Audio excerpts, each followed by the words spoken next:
Je crois que ça fait une éternité que je n'ai pas fait de book haul. Ça vous manque pas, vous? Du coup, j'ai plein de choses à vous présenter.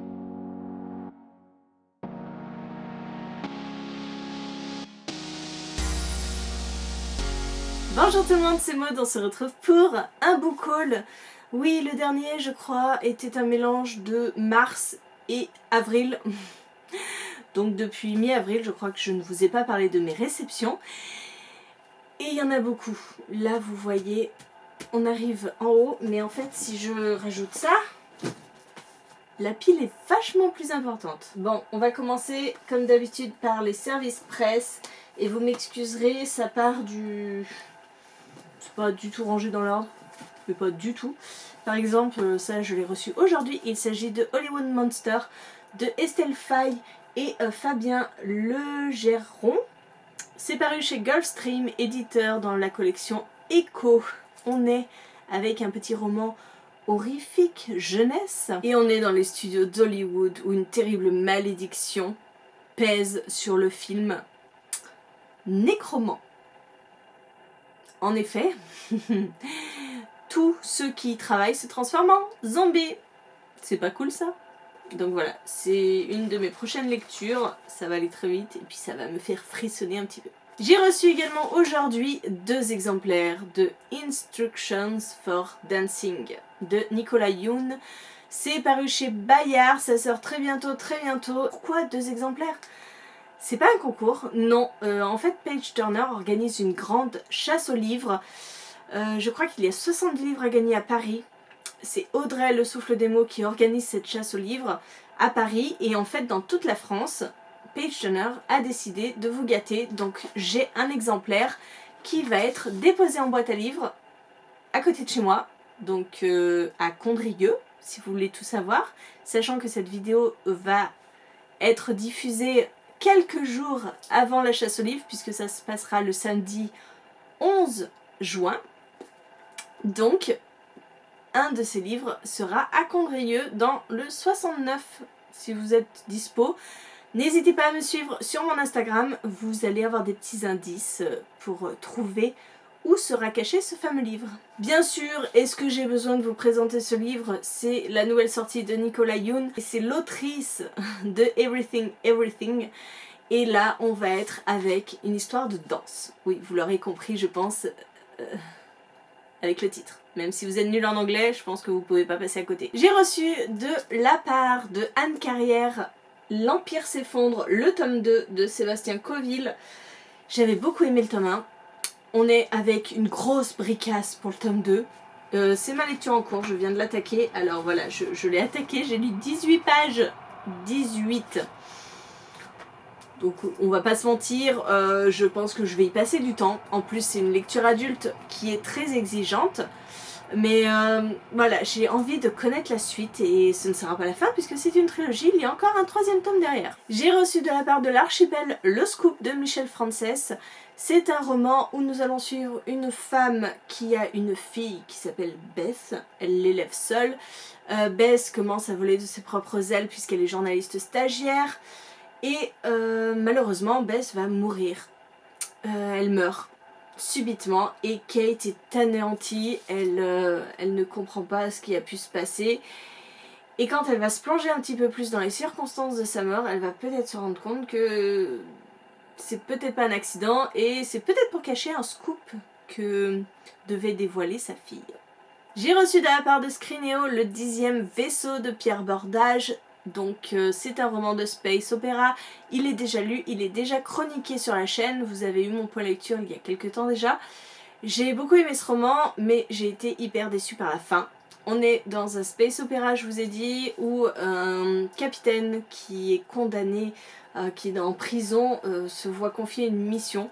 Il doit monter un équipage pour partir dans une galaxie lointaine où ont déjà disparu 9 vaisseaux. Son but à lui, ça va être d'enquêter sur la disparition de ces 9 vaisseaux. Et puis, c'est le 10e vaisseau, il faudra qu'il arrive à remplir à bien sa mission. Et c'était vachement bien. Mais bon, la fin a détruit tout. Celui-ci aussi, vous l'avez vu, j'ai reçu Vespertine de Margaret Rogerson, paru chez Big Bang. Voilà, je l'ai fini juste en arrivant aux Imaginales. Ça a été la lecture qui m'a accompagnée sur le trajet. J'ai beaucoup aimé ce roman. Encore une fois, Margaret Rogerson crée un univers que j'aime énormément, qui ressemble pas mal à Sorcery of Thorn. Un petit peu le même schéma, on va dire, avec une héroïne qui subit un petit peu les choses et un duo. Voilà, je vais pas en dire trop parce qu'après je vais peut-être vous spoiler. Mais voilà, une héroïne dans un monde où les esprits reviennent à la vie dans le corps des décédés. Donc Artemisia veut être sœur grise, c'est-à-dire qu'elle veut faire les rituels pour empêcher les esprits de revenir dans les corps et de les posséder, sauf qu'il va y avoir une attaque de son couvent et elle va être obligée d'accueillir en elle un esprit très puissant pour pouvoir repousser les agresseurs. Bref, c'était top. Je l'ai lu, lui aussi, je l'ai lu. Mais vous n'avez pas encore ma chronique puisque vous n'avez pas la fin du mois de la fantaisie. Hein, pas encore. C'est dans le dernier vlog que vous verrez mon avis. Donc j'ai lu Vaisseau d'Arcane, le tome 2, L'Empire des Abysses de Adrien Thomas, paru chez Mnemos. C'est la conclusion, c'est la fin, c'est le final de Vaisseau d'Arcane. J'avais lu le premier tome il y a de ça déjà quelques temps. J'ai pu le faire dédicacer, donc ça c'était cool. Et on est dans un univers, dans le même univers que Dragon et Mécanisme, que Engrenage et Sortilège, mais dans une saga plus adulte, où on voit un autre pan de ce royaume. Et on va suivre Soph et Solal, devenus un toucher. Et les touchés, eh bien, sont des grandes sources d'énergie. On les utilise pour justement leur énergie, voilà, ils sont un condensé de magie. Sauf que, les touchés, après, ils perdent un peu l'esprit. Et donc Solal, Solal est dans ce cas-là, sauf que Solal était un grand journaliste et qu'il avait fait des découvertes assez importantes. Et on peut se poser la question si c'était clair qu'il l'a touché, ne serait pas volontaire. Et donc sa sœur Soph va faire en sorte de s'enfuir avec lui pour ne pas qu'il soit exploité. Voilà, ça c'était le premier tome, et bien sûr il se passe énormément de choses dans les autres, mais ça, vous aurez ma chronique. Reçu très récemment mon roman d'enquête Lumni Panicolabo. C'est... écoutez, je ne sais pas qui a écrit. C'est une bonne question.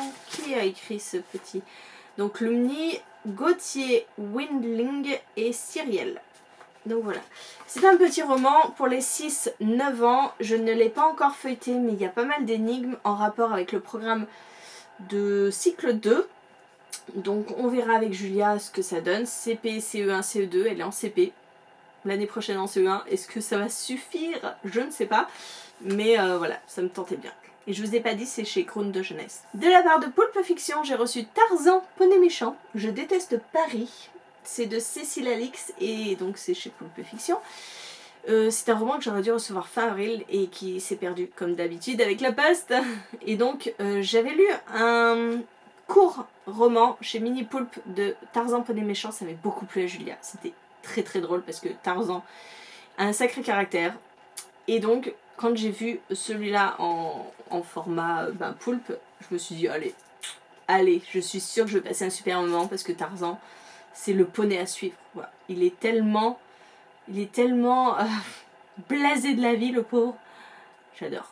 Et enfin, et pas des moindres, j'ai reçu ce magnifique album, L'île des oubliés de Victoria Hislop, illustré par Gilles Smith, donc chez Grund.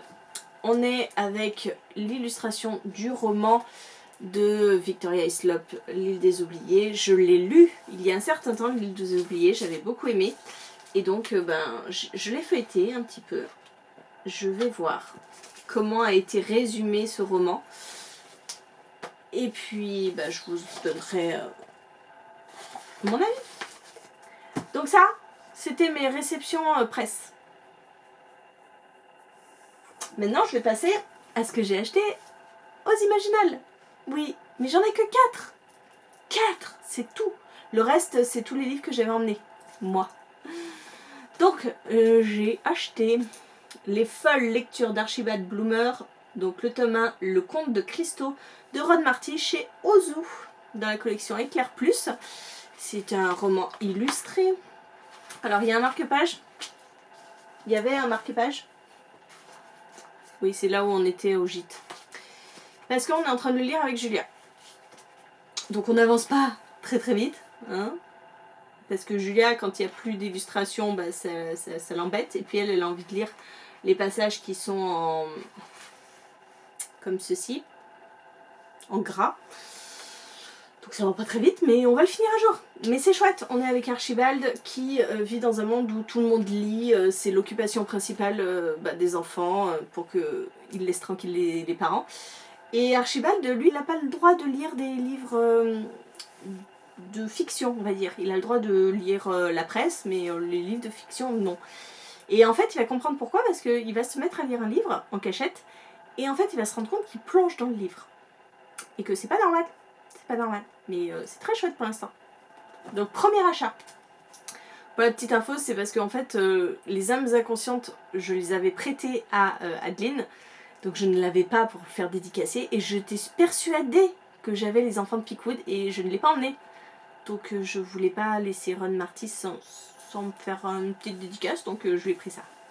Oui, tout est bon pour excuser un achat. Je me suis acheté Clone de la Nation, le tome 1, Marie, hashtag 3, bon c'est Marie numéro 3, de Maïwen Alix, paru chez Naos. On est avec un monde 2045, voilà. On est dans le futur et le monde suffoque sous la chaleur, un peu comme moi là en même temps, je suis en train de mourir, il fait très très chaud.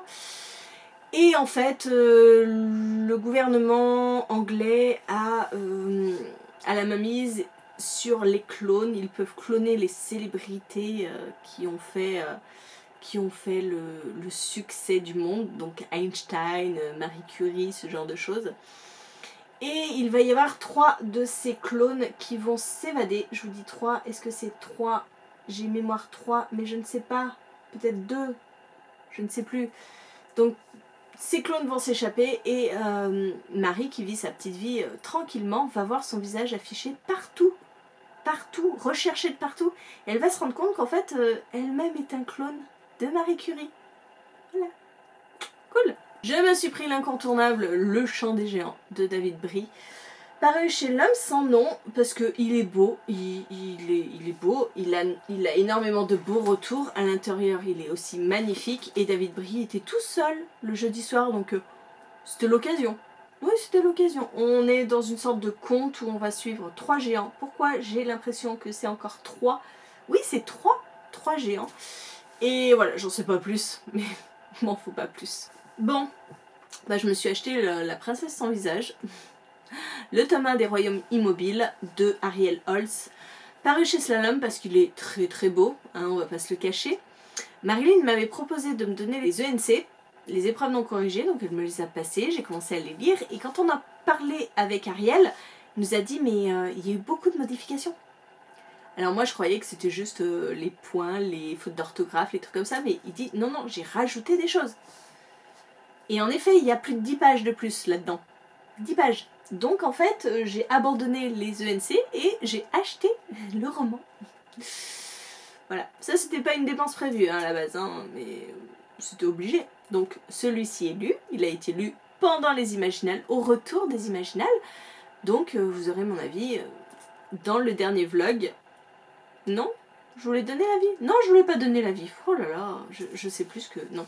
Dans le dernier vlog du mois de la fantaisie. Et enfin, donc, 2 ENC que m'a donné Marilyn. Merci Marilyn. Le déclencheur de Neil Chesterman, paru chez Nathan. Donc on est avec des vies parallèles, là, il me semble, des mondes parallèles et tout. C'est Neil Chesterman, donc je me fais pas trop de soucis. Et puis, les mondes parallèles, c'est mon dada. Et elle m'a aussi passé le Tribut des Dieux, le tome 1 Octavia, de Bleuen Guillot, c'est chez Hachette, et celui-ci aussi a pas mal de bons retours, donc je suis contente. J'espère qu'il n'y a pas trop de différence entre les ENC et le roman définitif, vis-à-vis de ce dont je vous ai parlé avant.